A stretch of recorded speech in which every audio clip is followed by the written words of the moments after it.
Ah, magkokomento lang ako dito sa nakikita ko sa sa social media na yung komento ni Bintolpo tungkol diyan sa kapatid niya na kung saan yan ngayon muna daw magiging chairperson sa Blue Ribbon Committee.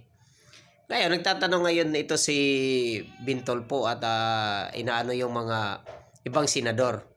Which is tama naman yun, no? Kasi sila, yan, bakit ay hawakan la Pia, tapos yan si Pangilinan, may ayaw ni Bintolpo na hawak yung mga kapatid nila kasi mga baguhan pa nga lang sa ganyang bagay.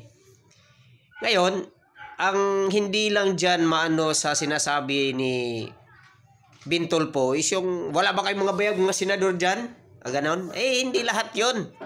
Kasi kung totoosin Bintolpo, tumbukin mo kung sino ang may gusto dyan. Bakit yung Senate President naglilista lang siya sa kanyang majority team na doon siya mamimili, no?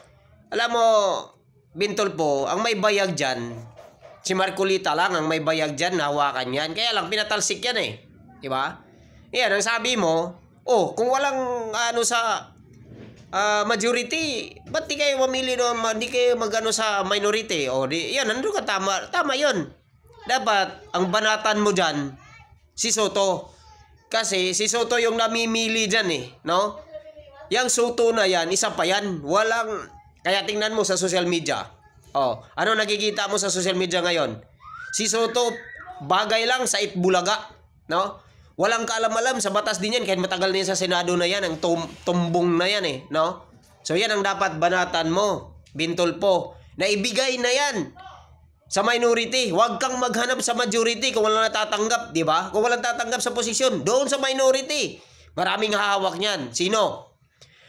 Pwede si Alan Peter Cayetano. Malakas ang loob yan, abogado yan.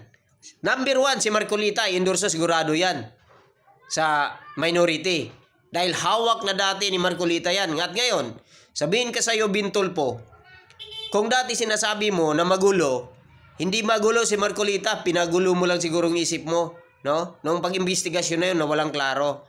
Pasensya na Pero, si Marcolita lang ang nakapagpalabas ng mga nung si Marcolita pa ang nasa Blue Ribbon Committee na nagiging chairman, no?